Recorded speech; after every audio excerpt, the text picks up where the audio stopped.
Hello everyone, welcome to success with Rai academy. 15 अक्टूबर 2020 के दैनिक जागरण के राष्ट्रीय संस्करण को आज के इस वीडियो में डिस्कस करेंगे। तो चलिए वीडियो को शुरू करते हैं। सबसे पहले नेशनल न्यूज़। 3 नेशनल न्यूज़ है हमारे लिए। पहली न्यूज़ है कि आपके हाथ में है आम जनता की दीपावली। ये स्टेटमेंट दिया है सुप्रीम कोर्ट ने। और किस पर दिया है? लोन मोरिटोरियम के मामले पर। दूसरी न्यूज़ है सरकारी विभाग में सिर्फ बीएसएनएल और एमटीएनएल की सेवा। जितने भी अब सरकारी विभाग हैं उसमें सिर्फ और सिर्फ बीएसएनएल की सेवाएं दी जाएंगी, चाहे वो ब्रॉडबैंड हो या फिर फ़ोन हो। क्योंकि 2019-20 में बीएसएनएल को 15,500 करोड़ का घाटा हुआ था। तीसरी न्यूज़ है नए आधार से ऑफलाइन होगा पहचान का सत्यापन। अब इस न्यूज़ में क्या है देखेंगे हम। पहली न्यूज़ से शुरू करते हैं। आपके हाथ में है आम जनता की Deepavali. Supreme court loan moratorium मामले में सरकार की ओर से ब्याज पर ब्याज से छूट का फैसला लागू करने में हो रही देरी पर सुप्रीम कोर्ट ने असंतोष जताया है। इस मामले में याचिका पर सुनवाई के दौरान शीर्ष अदालत ने कहा कि आम जनता की दीपावली सरकार के हाथ में है।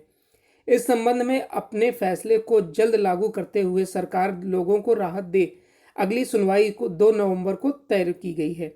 कोरोना महामारी के कारण घोषित 6 महीने की लोन मोरेटोरियम अवधि के दौरान ब्याज पर ब्याज वसूले जाने को लेकर सुप्रीम कोर्ट में सुनवाई चल रही है।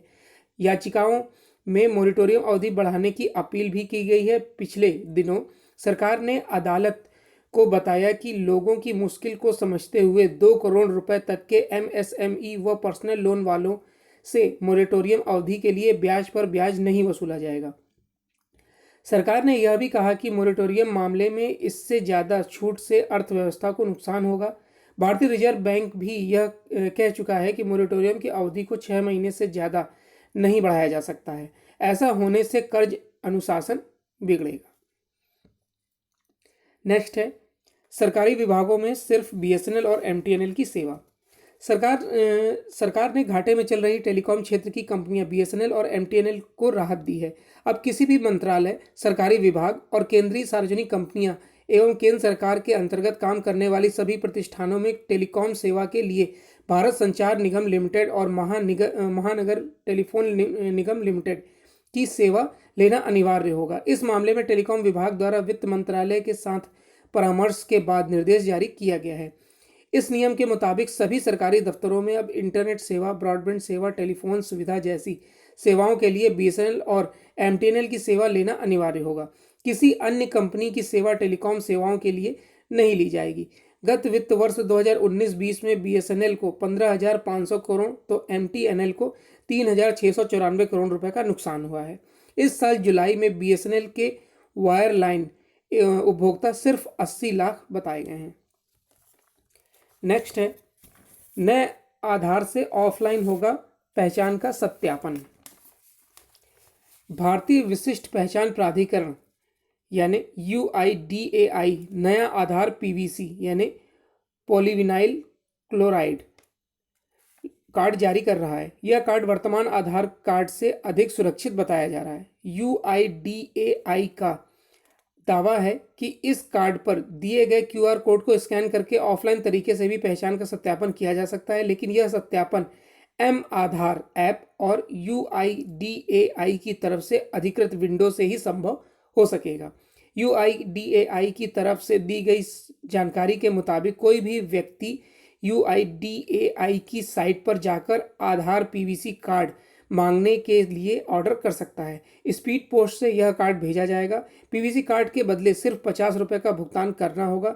यूआईडीएआई के मुताबिक यह कार्ड कई महीने में सुरक्षित होगा। इस कार्ड पर इसे जारी और प्रिंट करने की तारीख भी अंकित होगा। कार्ड पर होलोग्राम घोष टेक्स्ट के साथ आधार का लोगो भी होगा।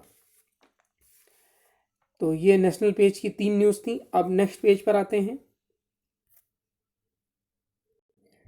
इंटरनेशनल पेज में एक न्यूज़ है हमारे लिए कि मानवाधिकार परिषद में चीन के चुने जाने पर बरसा अमेरिका।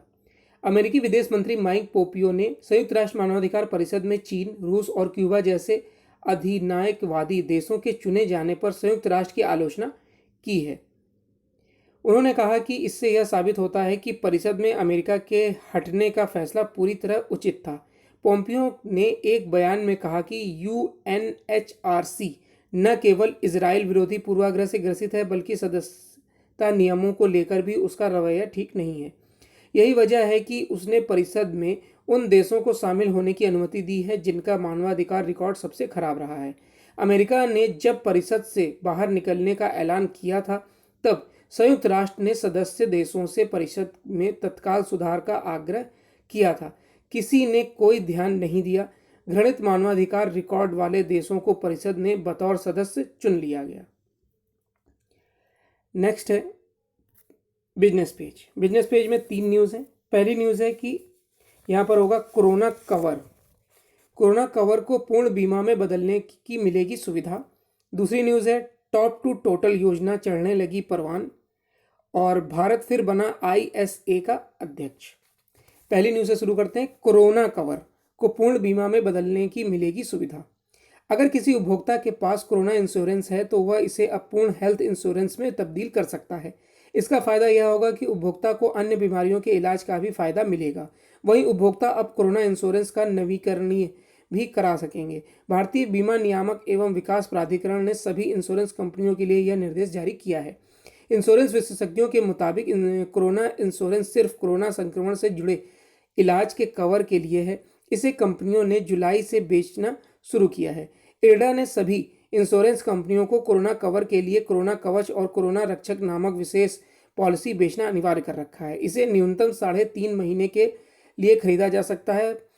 पहले इस पॉलिसी में नवीकरण का प्रावधान नहीं था, लेकिन अब इसे 3.5, 6.5 और 9.5 महीने के लिए रिन्यू कराया जा सकेगा। हालांकि इरडा के निदेशक ने बताया कि कोई भी नवीनीकरण अगले वर्ष 31 मार्च तक ही मान्य होगा। नेक्स्ट है टॉप टू टोटल योजना चढ़ने लगी परवान। भारतीय रेलवे के सहयोग से खाद्य प्रसंस्करण मंत्रालय की टॉप टू टोटल योजना परवान चढ़ने लगी है। कोरोना काल में शुरू हुई किसान रेल किसानों के बीच लोकप्रिय हुई है। इसके चलते ऐसी ट्रेनों की संख्या में लगातार इजाफा हो रहा है। खाद्य प्रसंस्करण मंत्रालय ने टॉप टू टोटल योजना के तहत किसान ट्रैकों के ढुलाई भाड़े में 50% तक की सब्सिडी देने का फैसला किया गया है। इसके लिए हाल ही में मंत्रालय ने रेलवे को 10 करोड़ रुपए की पहली किस्त जारी की है। टमाटर, प्याज और आलू जैसी सब्जियों के लिए शुरू की गई टॉप योजना का दायरा बढ़ाकर इसमें अन्य सब्जियों और फलों को भी शामिल कर लिया गया है। इसमें जल्द खराब होने वाले फलों और सब्जियों की सप्लाई लाइन में सुधार के लिए भंडारण व ढुलाई खर्च में सब्सिडी का प्रावधान किया गया है। इसके लिए आम बजट में 500 करोड़ रुपए का प्रावधान किया गया है। नेक्स्ट है भारत फिर बना ISA का अध्यक्ष। भारत फिर से अंतर्राष्ट्रीय सोलर अलायंस यानी ISA का अध्यक्ष मनोनीत हुआ है। फ्रांस को सह अध्यक्ष मनोनीत किया गया है। ISA की तीसरी बैठक वर्चुअल माध्यम से बुधवार को शुरू हुई। शुक्रवार तक चलने वाली बैठक के पहले दिन 4 भौगोलिक क्षेत्रों के लिए नए उपाध्यक्षों का भी चयन किया गया है।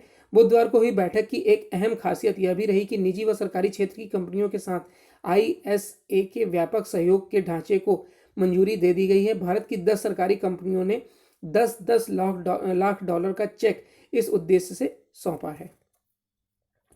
तो ये बिजनेस पेज की 3 न्यूज़ थी। अब नेक्स्ट पेज पर आते हैं। नेक्स्ट पेज है हमारा एडिटोरियल पेज। एडिटोरियल पेज में 3 आर्टिकल हैं हमारे लिए। पहला आर्टिकल है हाथरस के बहाने जाति विद्वेष को बढ़ावा।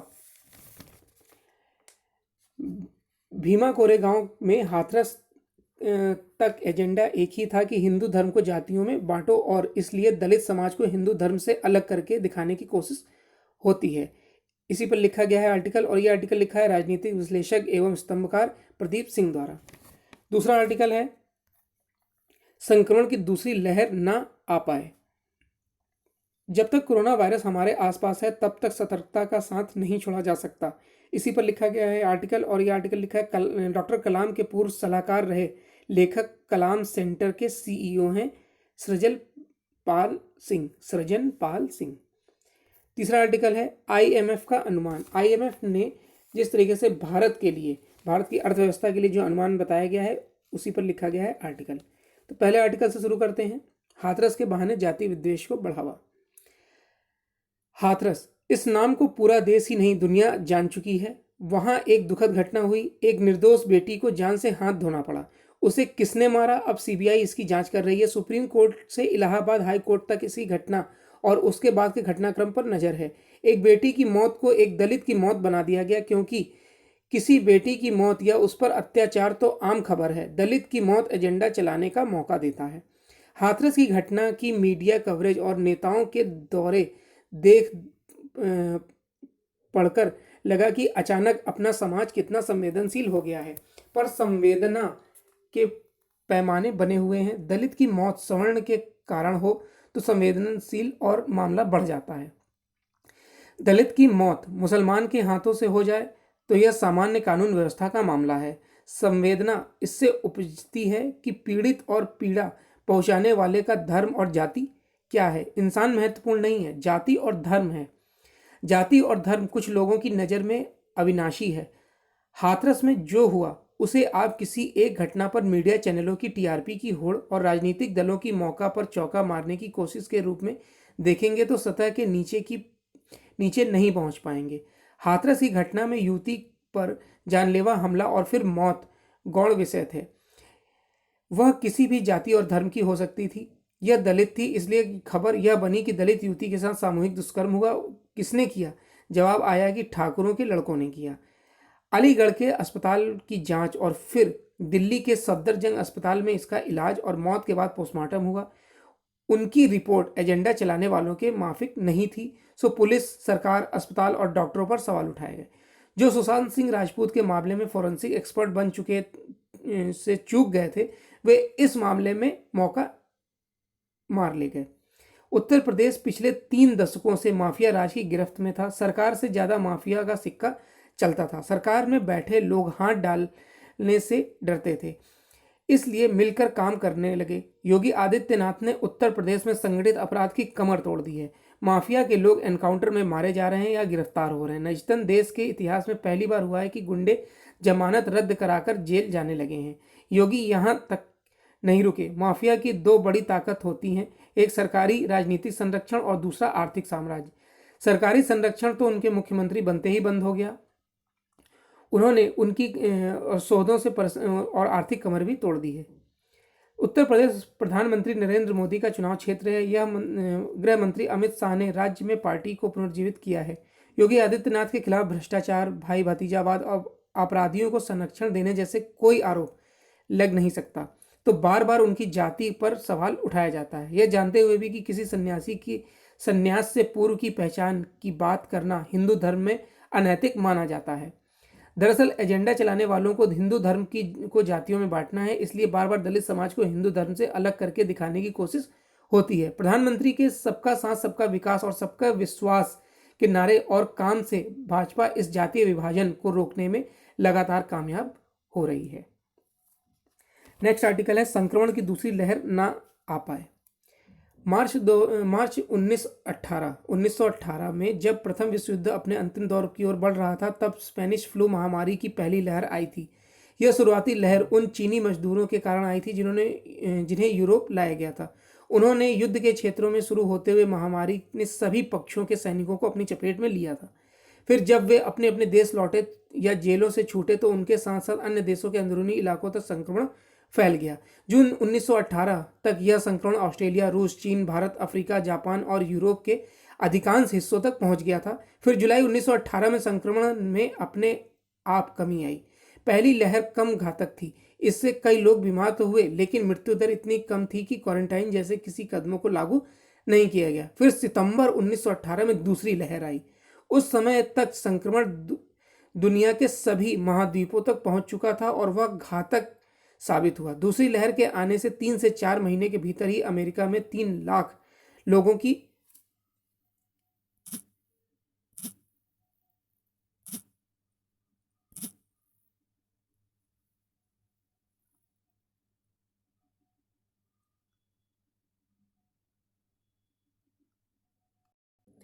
मौत हो गई।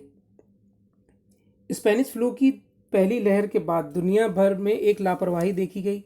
लोगों ने मान लिया था कि स्पेनिश फ्लू का सबसे बुरा दौर निकल चुका है। ज़्यादातर लोग यह मानने को तैयार नहीं थे कि एक विकराल दूसरी लहर आने वाली है। नतीजा यह हुआ कि यात्राएं होने लगीं, त्यौहार मनाए जाने लगे। यह जानलेवा साबित हुआ। सर्दियों में वायरस से फैलने वाले संक्रमण कहीं ज़्यादा खतरनाक हो गए। धूप और गर्मी के असर से अधिकांश वायरस कमजोर पड़ते गए। हमें वैक्सीन पर आवश्यकता से अधिक भरोसा करने से भी बचना चाहिए। वैक्सीन के परीक्षण की प्रक्रिया काफ़ी धीमी होती है। इसमें 4 चरण की जांच का पालन किया जाता है। आंकड़ों के लिहाज से कहें तो 20 में से लगभग 19 वैक्सीन जो पहले चरण में सफल होती है वे परीक्षण के आखिरी चरण में पहुंचने तक विफल हो जाती है। अगर इस साल के आखिरी तक कोई वैक्सीन आ भी गई तो लोगों के पास पहुंचने में उसे कई महीने लग जाएंगे। अगर यह लोगों को उपलब्ध हो गई तो इसकी कोई गारंटी नहीं है कि महीने तक प्रभावशाली रहेगी, क्योंकि कोरोना वायरस पहले ही अपनी संरचना बदलने की क्षमता को दिखाने लगा है। वैज्ञानिकों की सलाह पर अमेरिकी राष्ट्रपति डोनाल्ड ट्रंप ठीक ही कह रहे हैं कि कोरोना वायरस को रोकने के लिए वैक्सीन से कहीं ज़्यादा कोविड-19 का इलाज करने वाली दवाइयों को जल्द से जल्द बनाने की ज़रूरत है। उस दिन के अंत तक आपके पास इस वायरस से लड़ने की सिर्फ अपना मास्क, शारीरिक दूरी और अपनी इच्छा शक्ति है। नेक्स्ट आर्टिकल है IMF का अनुमान। अंतर्राष्ट्रीय मुद्रा कोष यानी IMF के इस आकलन की अनदेखी नहीं की जा सकती है कि भारतीय अर्थव्यवस्था के 10% से ज़्यादा की गिरावट आ सकती है। इस आकलन को इसके बावजूद अनदेखा नहीं किया जा सकता कि कोरोना के कारण पूरी दुनिया को अर्थव्यवस्था मुश्किल में है। यह संतोषजनक आवश्यक है कि IMF ने यह भी रेखांकित किया है कि अगले वर्ष भारत की विकास दर में तेज उछाल आ सकता है। वह सबसे तेजी से विकास करने वाली उभरती अर्थव्यवस्था होगी। फिर भी इसके लिए कमर तो कसनी ही होगी। अर्थव्यवस्था को जल्द से जल्द पटरी पर कैसे लाया जाए, IMF ने इसके बारे में कुछ सुझाव देते हुए कहा है कि भारतीय अर्थव्यवस्था को महामारी जनित संकट से उबारने के लिए राजकोषीय और मौद्रिक उपायों के साथ ही कुछ संरचनात्मक उपाय भी करने होंगे। कहना कठिन है कि भारत सरकार इन सुझावों पर कितनी गौर करेगी, लेकिन इतना तो है कि उसे इसके लिए कुछ कदम उठाने होंगे जिससे अर्थव्यवस्था की मुश्किल वास्तव में दूर हो। यह सही है कि बीते कुछ महीने में सरकार के साथ साथ रिजर्व बैंक की ओर से भी अर्थव्यवस्था को संकट से बाहर निकालने के लिए कई कदम उठाए गए हैं, लेकिन अभी बात बनती नहीं दिख रही है। तो ये एडिटोरियल पेज के 3 आर्टिकल थे। अब नेक्स्ट पेज पर आते हैं। नेक्स्ट पेज है हमारा स्पोर्ट्स पेज। स्पोर्ट्स पेज में एक न्यूज़ है हमारे लिए, और वो न्यूज़ है कि वाइड नो बॉल पर मिले रिव्यू लेने का विकल्प। ये स्टेटमेंट दिया है कोहली ने। भारतीय कप्तान विराट कोहली ने बुधवार को कहा कि IPL जैसे बड़े टूर्नामेंट में अगर वाइड और फुल टॉस से नो बॉल गेंद के रिव्यू का विकल्प होता है तो अच्छा रहेगा। कोहली यहाँ पर खेल सामान बनाने वाली कंपनी के ऑनलाइन कार्यक्रम में होस्ट की भूमिका में थे। कोहली ने KL राहुल के साथ चैट में कहा कि एक कप्तान के तौर पर कहूँ तो मेरे पास वाइड या कमर के ऊपर फुल टॉस गेंद के रिव्यू का विकल्प होना चाहिए। कई बार ये फैसले गलत हो सकते हैं। हमने देखा है कि IPL और दूसरे बड़े T20 टूर्नामेंट में भी ये चीज़ें काफ़ी मायने रखती हैं। तो ये आज का यानी 15 अक्टूबर 2020 का दैनिक जागरण का राष्ट्रीय संस्करण था। आई होप आपको वीडियो अच्छा लगा होगा। अगर आपको वीडियो अच्छा लगा हो तो लाइक और शेयर कर दीजिएगा। वीडियो देखने के लिए धन्यवाद।